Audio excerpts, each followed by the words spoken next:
Olá pessoal, graça e paz. Continuando aí o vídeo anterior que não deu para colocar tudo, é uma pena. Onde fala a respeito do onde estão os justos, né? Onde estão os justos? E que nos remete à questão da justificação em Yeshua. Eu coloquei, né? Tá bem esclarecido aí no primeiro. Aconselho que vocês assistam para depois assistir esse.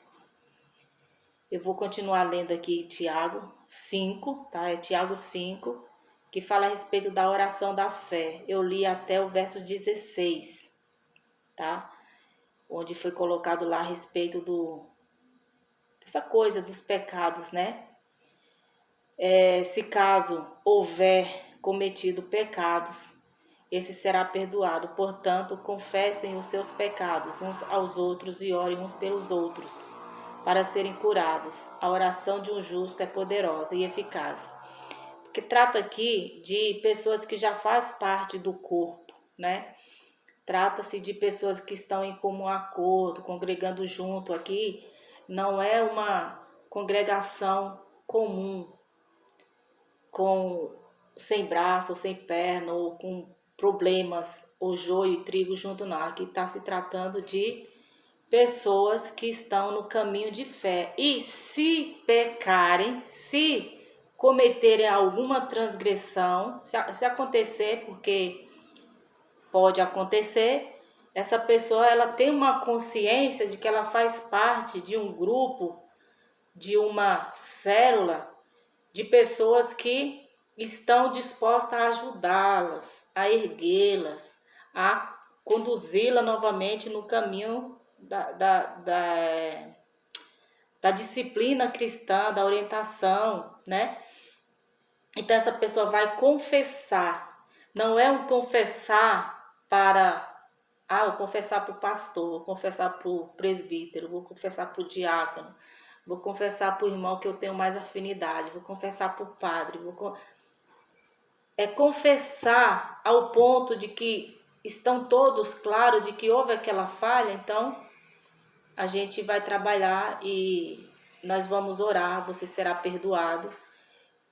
Estamos aqui para fortalecer uns aos outros. Amém? Como um acordo. Elias era humano como nós. Ele orou fervorosamente para que não chovesse. E não choveu sobre a terra durante 3 anos e meio. Orou outra vez e os céus enviaram chuva e a terra produziu os seus frutos. Meus irmãos, se algum de vocês se desviar da verdade e alguém o trouxer de volta, lembre-se disso. Quem converte um pecador do erro do seu caminho salvará a vida dessa pessoa e fará que muitíssimos pecados sejam perdoados. Tá vendo? A questão do exemplo também, né? Quando isso acontece e essa pessoa se arrepende, confessa e se arrepende, serve de exemplo para outros, né? Caminho a não seguir. Isso aqui é muito interessante mesmo. Porque a oração de um justo, ela é perdoada, ela é poderosa e eficaz. Então, o que nós precisamos para ter um corpo curado, são, uma mente, né, sadia, renovada, é saber que estamos em um ambiente de cura, um ambiente de sábios, né? Isso é muito interessante. É claro que isso não caracteriza o mundo que nós vivemos hoje. Infelizmente, joio e trigo congregam juntos. O conceito de culto é diferenciado, embora a Bíblia dá a direção, né? As pessoas até se esforçam, mas existem interesses, né, que mantêm o culto e tudo mais da forma como é. Mas aqui o canal ele sempre tem o objetivo de trazer o entendimento da letra espiritual para nos edificarmos e principalmente tratando desse assunto hoje, onde está os justos, é mostrar através do que eu entendo. Às vezes eu fico pensando Porque assim, gente, prestem muita atenção nisso. Pelo menos acontece comigo, acredito que com todo ser humano de bom coração, né? Quando eu vejo hoje a gente vê as pessoas compartilhando suas vidas de forma muito fácil, né?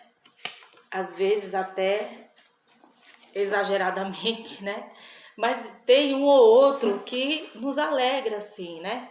Comportamento natural de pessoas de boa índole, que teve uma criação, pais que criaram seus filhos de forma humilde, zelosa, respeitosa. E aí a gente acaba que se deparando com imagens assim extraordinárias que tinha que ser comum. Porém, estamos vivendo no tempo do esfriamento do amor, no tempo do imediatismo, né? Das tecnologias, do distanciamento, da diversas maneiras de vida corriqueira.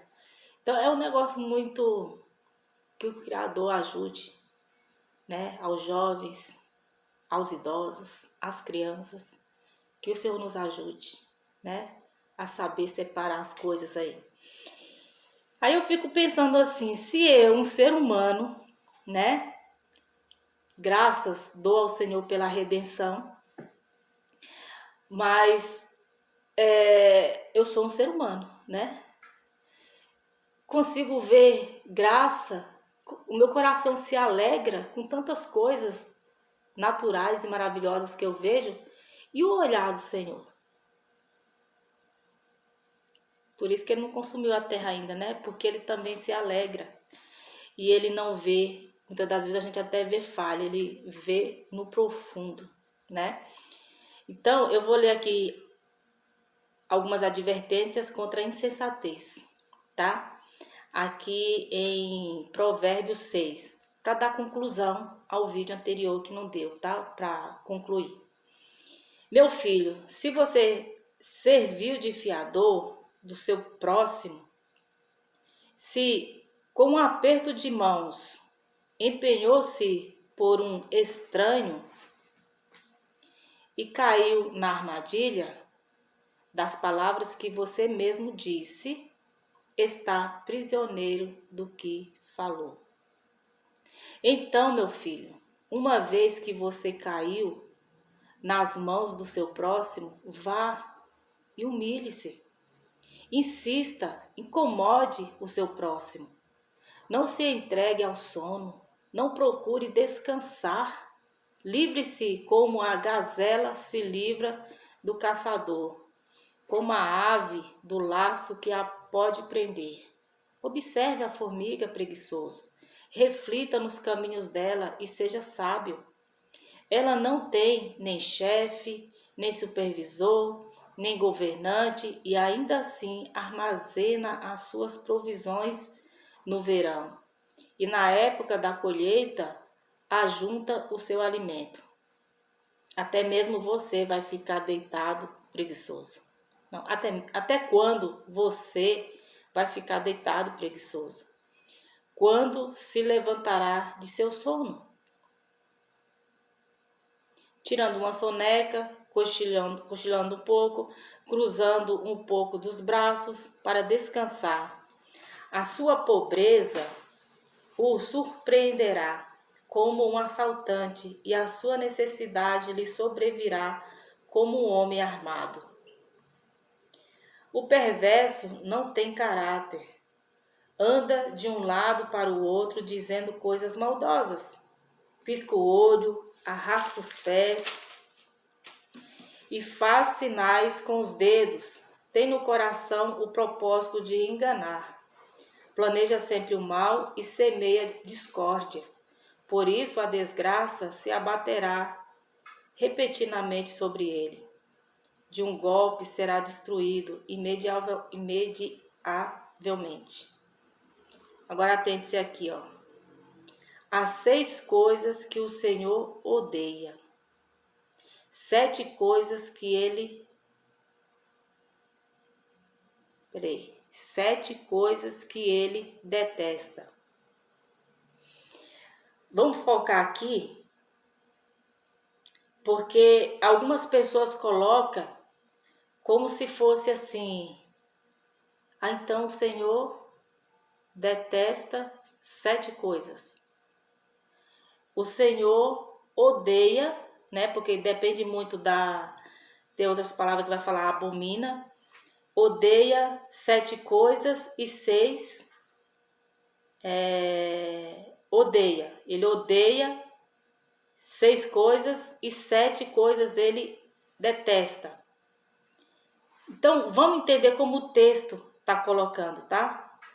Porque aqui o que eu entendo é que se for colocar no pacote, o Senhor detesta as 7 coisas, o Senhor odeia as 7 coisas. Mas o objetivo é entender que coisas são essas. No verso 17 vai dizer, olhos altivos. Vamos tentar aqui, o tempo que eu tenho, falar um pouco de cada um. Olhos altivos, né?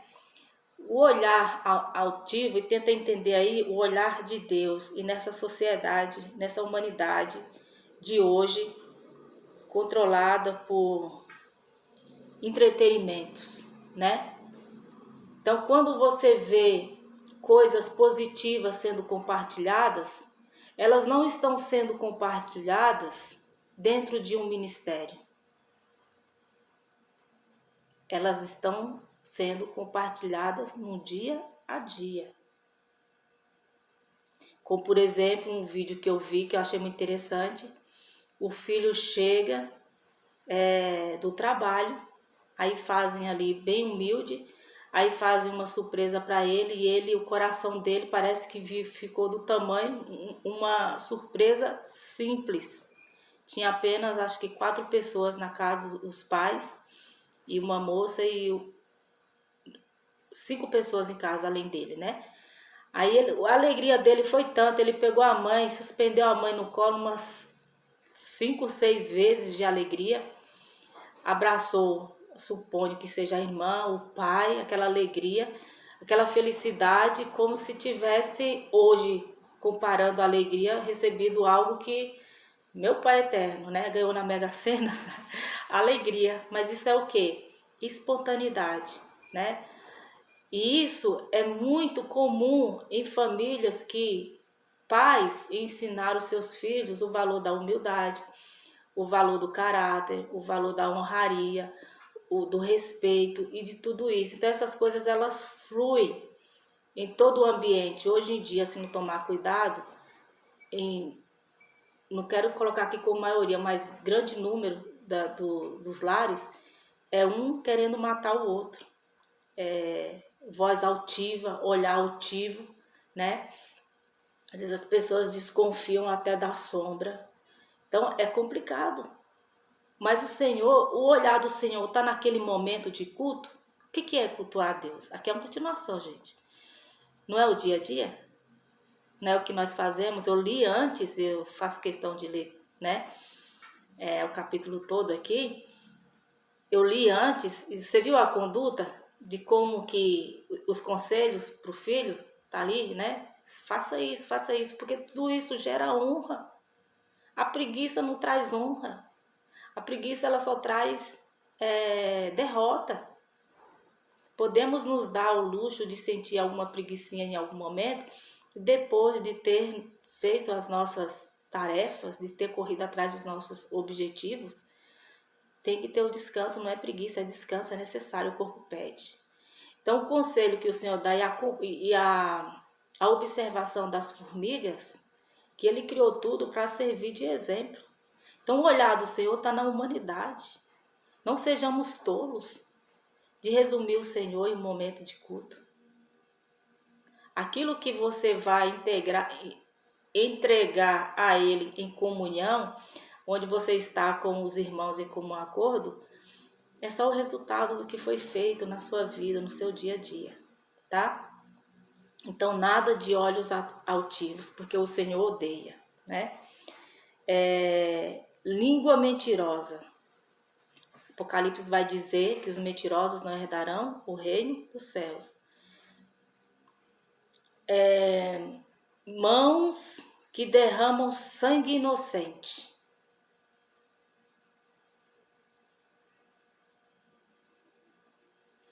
Coração que traça planos perversos, porque a palavra do Senhor vai além. Ela diz que o homem vê a aparência, mas o Senhor, o coração, ele vê a intenção. Então, nos preocupemos com o olhar do Senhor, né? Coração que traça planos perversos, pés que se apressam para fazer o mal, a testemunha falsa que espalha mentiras e aquele que provoca discórdia entre irmãos. Aquele que provoca discórdia entre irmãos, porque está muito alinhado à questão da comunhão familiar. Dentro de um lar, de um seio familiar, existe algo que se chama comunhão. Ela está presente? Vai depender se as pessoas estão aí, como eu coloquei no primeiro vídeo, reconhecendo que nós precisamos buscar essa justificação na semelhança da morte do Senhor. Ressuscitar sendo uma nova criatura, uma nova criação em Cristo. Entender o que foi feito por nós. Sermos espirituais. Sermos seres evoluídos e não ficar apenas na condição de lagarta, né? Rejeitando para as coisas do mundo, rastejando para as coisas do mundo, melhor dizer, né? E aí vai continuar essa advertência, só que aí a respeito do adultério, tá? Eu não vou adentrar nisso daí, porque já teria que entrar em outras questões, mas vocês precisam refletir que a palavra do Senhor, ela é um direcionamento para que a gente busque nos qualificar através da leitura, da meditação, para que as coisas nos vá bem. Não é só no que diz respeito ao segmento de vida cristão e o que a gente vai fazer como ministério, propriamente para o Senhor. Agora eu me converti, então tenho que entender o que o Senhor quer de mim, o que eu vou fazer. Será que eu vou ser um adorador só? Será que eu vou ser uma pessoa que passa mensagem? O que eu vou ser dentro da casa do Senhor, já que é assim que as pessoas fazem? Então, o conceito de culto, o conceito de adoração está equivocado.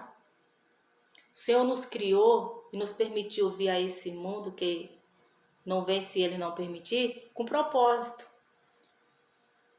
O problema é que nós nascemos, eu falo problema, mas não é, é um raciocínio, tá? Porque tudo que o Senhor criou é com propósito, mas existe aí, se existe um stop para refletir, né, uma atenção, é o livre-arbítrio.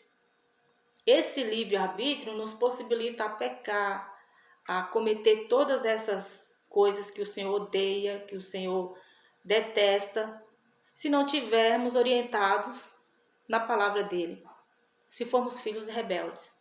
A rebeldia, ela nasce muito facilmente. O Senhor criou a família com propósito, para ser um alicerce. A partir do momento que você tem responsáveis com responsabilidade, bom caráter, humildade, retidão, com senso de justiça, senso de noção do que é ser cristão, você tem aí possibilidade de ser um ser humano dotado de muitas qualidades. E você vai estar cultuando, louvando, glorificando, exaltando o Senhor na sua vida. Então, o que fizeram, criando tantas placas de denominação, foi exatamente isso, trazer para as pessoas um conceito superficial do que é culto. Você na fé você não é ninguém. Você não é católico, você não é evangelista, você não é evangélico, você não é nada. Você agora vai começar a andar nesse caminho aqui, tá? Esse é o caminho que leva ao Senhor. Mas espera aí. Foi Deus que criou tudo? Desmerece a vida, a história das pessoas, se foram boas ou mal. Porque a pessoa desde cedo, e isso teria que ser aprendido na escola, mas como diz que a palavra diz que o mundo jaz no maligno, então não espere que as coisas a, que a parte de escolaridade e tudo mais vai te levar a uma vida de conduta cristã. Você vai passar por várias etapas e você só vai chegar à maturidade cristã se você ler a Bíblia, se você for instruído por ela. Graças a Deus existe a palavra lá em Provérbios e também Ezequiel, que diz que ninguém ensinaria mais o seu irmão. Olha, conheça o Senhor porque todos me conhecerão. É o Senhor que nos ensina, só que querem desconsiderar os ensinos de Deus. O Senhor ensina o pequeno agricultor. Ele ensina aquele que queima lenha para fazer carvão.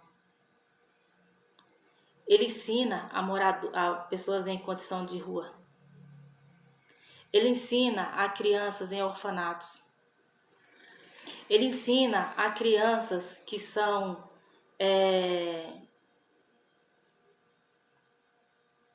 tirados os direitos dela desde cedo. Ele ensina todo o tempo. Ele ensina, que tipo de ensinamento é esse? A ser forte, a superar, a não se deixar levar aqui por esses passos, né, que são tão maldosos, né, como diz a testemunha falsa que espalha mentira. Não, peraí. Coração que traça planos perversos, pés que se apressam para fazer o mal. Ele ensina todo o tempo nas dificuldades. Ele ensina a mulheres que são traídas, aqui vai falar a respeito do adultério, a não dar o troco, a não fazer o mesmo. Quando essa mulher, ela tem filhos e ela olha que ela precisa cuidar dos seus filhos, ela precisa se dedicar ao lar, mesmo que alguém tenha desistido. Ele ensina todo o tempo os necessitados, os que precisam dele e que está na correria do trabalho para ser responsável por suas contas ao invés de se entregar à preguiça, e à noite vai ali e faz uma oração do Pai Nosso e dormir, entrega e agradece a Ele. Ele ensina o tempo todo a essas pessoas não ficarem desesperadas, a não se mergulharem numa depressão. Ele ensina todo o tempo. Eu poderia ficar aqui, ó, falando. E quando o Senhor olha, eu imagino, eu acredito que Ele se alegra em ver pessoas que escolhem ser honestas, que escolhem a serem amigáveis, que escolhem e não sentir inveja, ódio, que decidem no seu dia fazer o bem, a dar um sorriso ao invés de levantar os olhos e se mostrar ser superior, porque tem uma roupa de marca, porque tem um carro, né? Porque tem uma mansão ou mansões, porque é isso, é aquilo. Não tem olhos altivos. Ele se alegra, independente do poder aquisitivo, ele se alegra na ação solidária, no sentimento de misericórdia, de se colocar na situação do outro, de se sentir indignado com as injustiças. Ele se alegra. Ele olha para a terra e ele vê tanta coisa que ele se alegra, né? E nós estamos vivendo em tempos onde a informação ela é rápida. No clique, as pessoas lá sabem-se onde vai ter conhecimento, né? E o que o Senhor quer? Que a gente que é cristão, que temos Ele em nossa vida, passe o conhecimento dele, seja boca dele, né? Seja o canal de bênção, para mostrar o qual grande Ele é, cada um do seu jeito, porque são centelhas do Senhor aí espalhadas pelo mundo, fazendo a vontade dele, né? Sentindo que o verdadeiro sentido de demonstrar a obra, os frutos, é compartilhando, né? O que vive, o que vivencia, o que tem a percepção, cada aprendizado, né? Que o Espírito Santo nos dá, nos esclarece, aí as pessoas estão compartilhando, assim como eu estou compartilhando. Então é interessante, passa a ser interessante esperar o Senhor e Salvador Yeshua nessa luta, como as formiguinhas, né? Procurando se preparar, independente do que possa vir aí pela frente, mas confiando que o Senhor ele está agindo em tudo. E aí o conceito de culto, né, de adoração, essas coisas todas que são feitas, elas passam a ser vistas como ação que são louváveis, né? São louváveis se estiverem de acordo com o que você aprende aqui na palavra dele. Pessoas que testemunham, elas nem sempre são remuneradas, no sentido de estar ministrando sobre vidas dentro de uma congregação, ou sabe-se lá onde, né? Ou catedrais.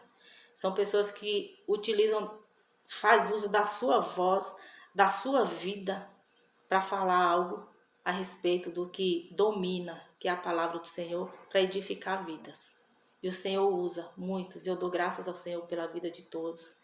Que o Senhor continue abençoando para que eles continuem crescendo na graça e no conhecimento, rendendo glórias ao Senhor, louvando e glorificando o Senhor nas suas ações, né? Para que essa geração tenha no Senhor, né? Se a gente se vangloriar no Senhor, que a gente possa se sentir fazendo parte do reino, que eu coloquei aí, né? No primeiro vídeo. Fazer parte do reino é vivenciar, é fazer parte, é viver ele, né? É colocar em prática o que se aprende. Então, louvado seja o nome santo do Senhor, é muito profundo.